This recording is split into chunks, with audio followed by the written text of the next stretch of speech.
I could see y'all's faces. It would be so fun. You know, in Freedom School, sometimes we have these Zoom hangouts, so it's so nice because I get to see everyone. But yeah, what a week. Okay, we got through the first hurdle here. Now we have more. And I don't know if you all saw my last like social media post was about just resting, right? It's like we have so much going on that we really need to take some time to rest. Because if we don't, we are going to burn out, y'all. Here, I'm going to get on here so I can maybe see you guys a little bit better. There.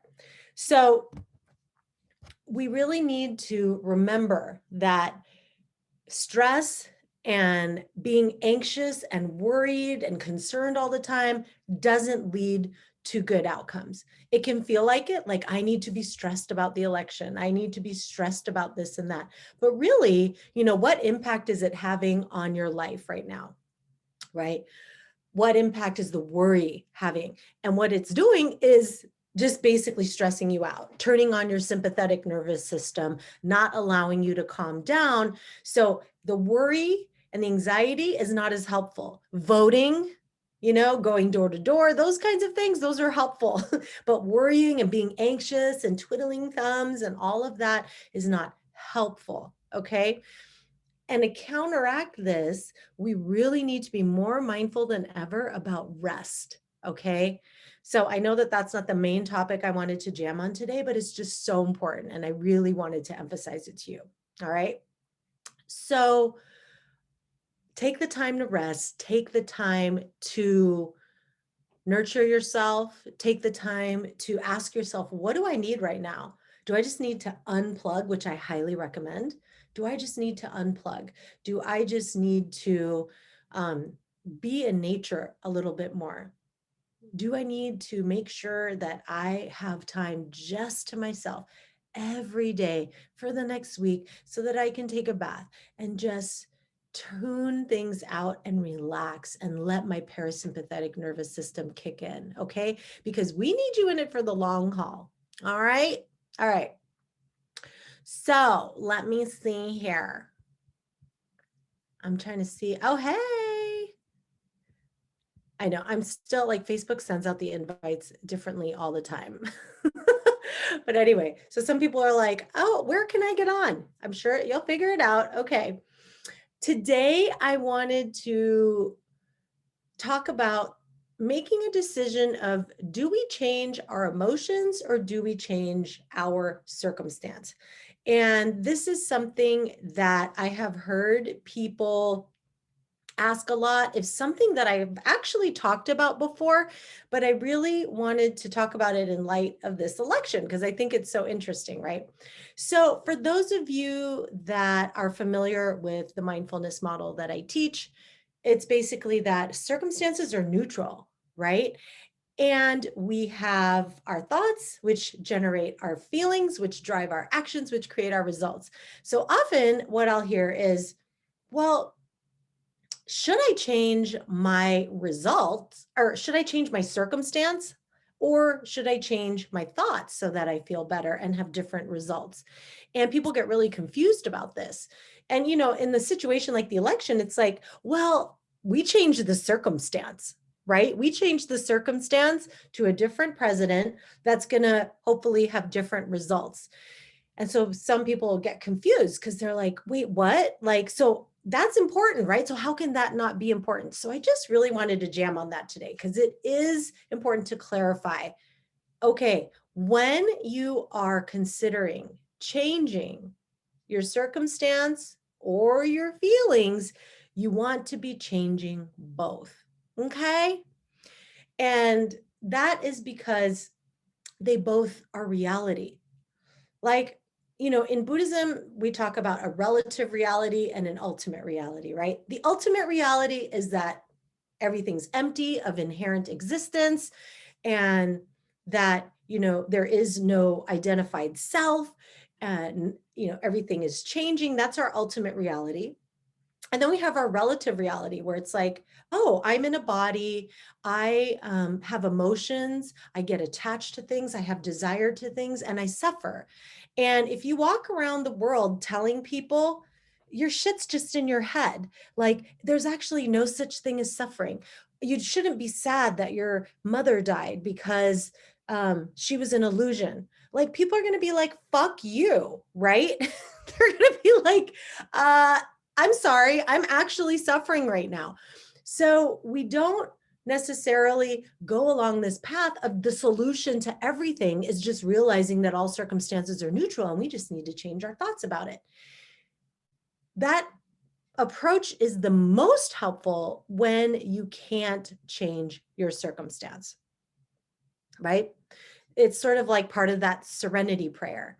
How to accept the things that I cannot change the things I can, and the wisdom to know the difference. It's like the quote from Shanti Deva that I have at the end of all of my personal emails in my Gmail account. It's basically, if you can change something, why be unhappy? And if you cannot change something, why be unhappy?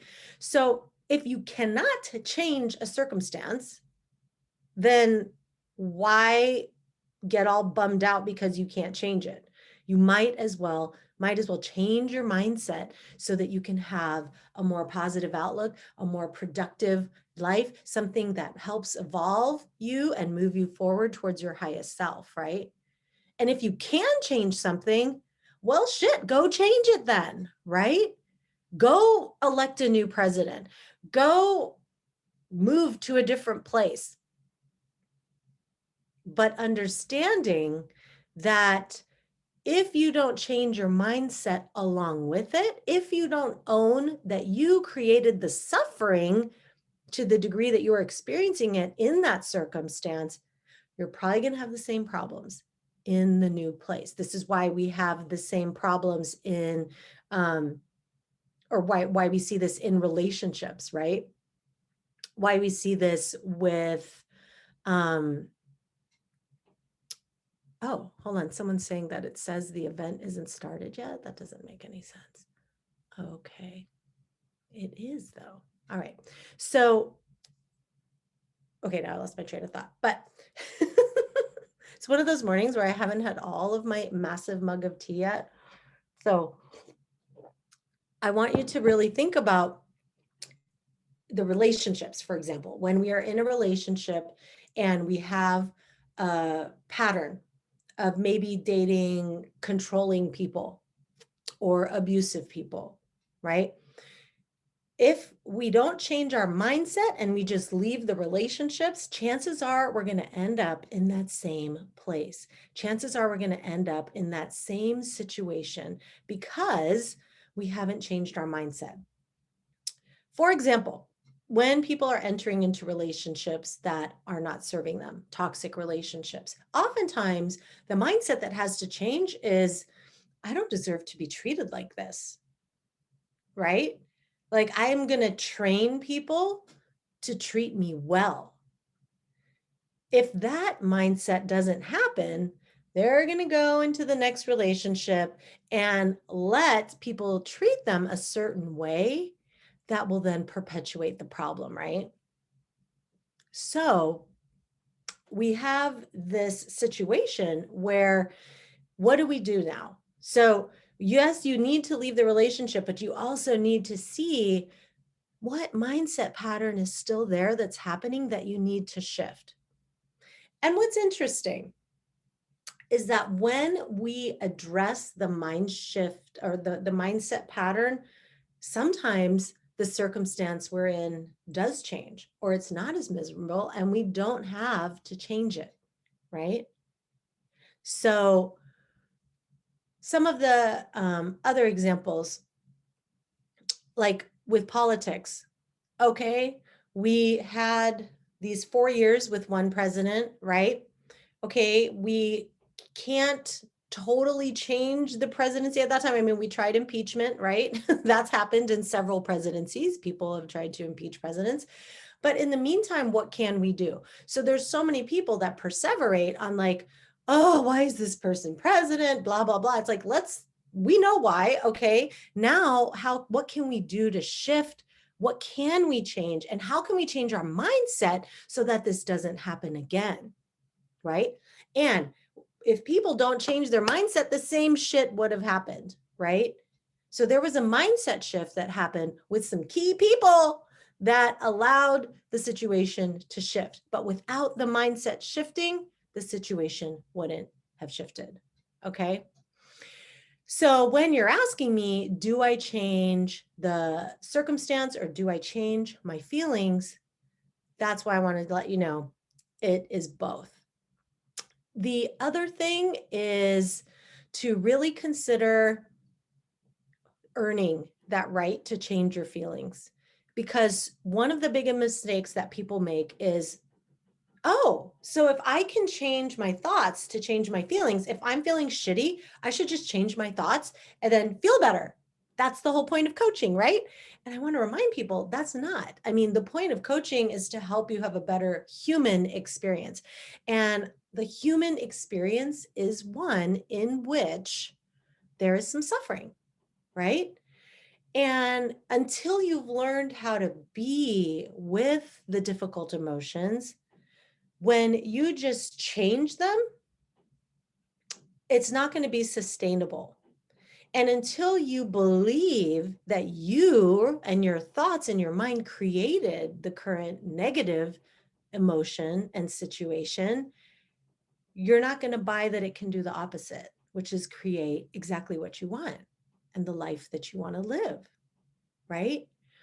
So we need to grok and own that we create our reality, because when we do that, then we have faith that we can create one intentionally, that we can create a reality that is amazing, that we choose, that's in alignment with what we want instead of feeling that life is happening to us, right?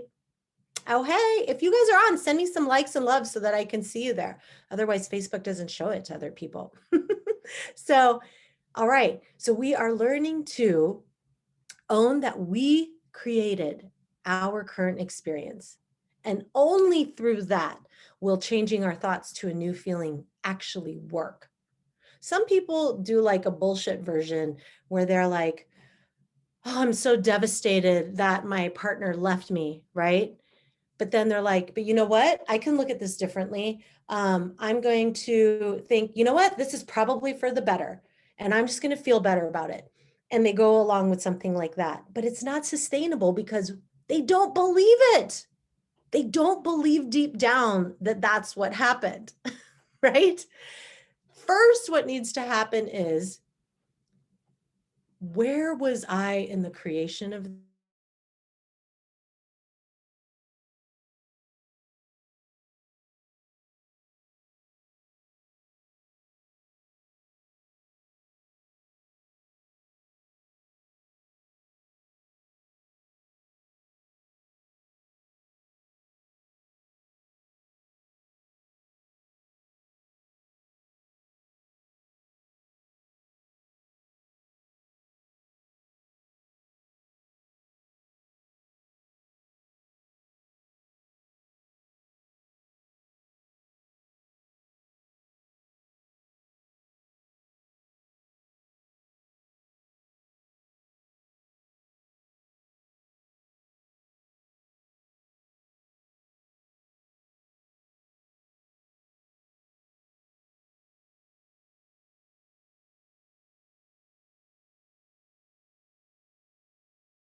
Okay, so I'm back. I guess I lost electricity for some reason, which is weird because it's not like there's a storm or anything. But anyway, I'm back. We are recording. Okay, so I see people disappeared because they probably thought I disappeared. So come on back. So owning that we created this by how we trained people to treat us, by how we choose to show up in the world, by how we choose to interpret situations. So there's the circumstance itself that we helped co-create, right? We helped co-create it with the culture that we're in, with the family systems that we're in, with the world environment that we're in. We co-created that. And then we also created our emotional experience. And that's where our thoughts come in really powerfully, because we see that when something happens, we can choose how we want to think about it. So, initially we may feel, okay, no, this was a shitty circumstance, I'm just getting out of it. But when we can see how we contributed to it, when we co-created it, and how our thoughts about it continue to create some degrees of suffering, then that is when we can really shift and actually choose different thoughts to create different feelings, to create new results. So one thing I really wanted to introduce you to the concept of is this like buffet of emotion, right? So we can walk into a room and see this whole buffet spread of different emotions out there. And what I want you to really realize is, on a given day, in a given circumstance, you get to choose from this whole smorgasbord of an experience of emotion to fit whatever you want. Because sometimes we choose to feel sad, right? Sometimes we choose to be angry. We want that, but we enter it with consciousness versus just letting anger arise and rage move through us. We're like, okay, this fucked up thing just happened. How do I want to feel about this? And you get to choose. I want to feel disappointed. I want to feel excited. I want to feel angry. I want to feel worried, whatever it is, you get to choose though. So, what I really want you to understand is, yes, you can choose, and it doesn't always have to be a positive thing that you choose, right? If we enter into it with awareness and with mindfulness and are like, yes, this is what I am intentionally choosing to feel this way, that is way different of a quality than if we feel like the emotion is just happening to us. So if we are in a breakup and we're feeling really heartbroken, right? And we're like devastated, and, like I've described before, pizza boxes on the floor, wine bottles on the floor, then that's going to feel a lot different, where we're like, why is this happening to me? It Rather than us saying, you know what? I am going to grieve some of this stuff. There are some things I'm really going to miss about this. And I really love that person. And now they're not in my life anymore. I'm going to choose, I'm going to choose heartbreak for now, right? I'm going to let myself feel this fully. And that is way of a different quality than letting it happen to us. The other thing to remember is to allow the difficult emotion, right? To allow that heartbreak to be there fully and not resist it. And sometimes we're not going to choose a difficult emotion. It's going to be there. And that's when we really need to allow it, right? Because sometimes we need to allow emotions that we're not choosing either. And when we fully allow it, then we can move through it, move past it, and get on to the next feeling, right? So next time you're wondering, what should I do? Leave the relationship, move, change the job, whatever, or change my thoughts so that I can feel better about it. Understand that it's both, okay?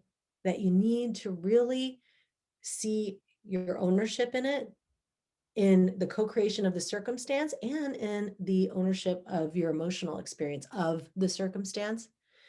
Learning to allow any emotion fully, because then we don't hang out in it for excessive periods of time. And then we work on our thoughts so that we can see and believe and know that we are the creator of our experience.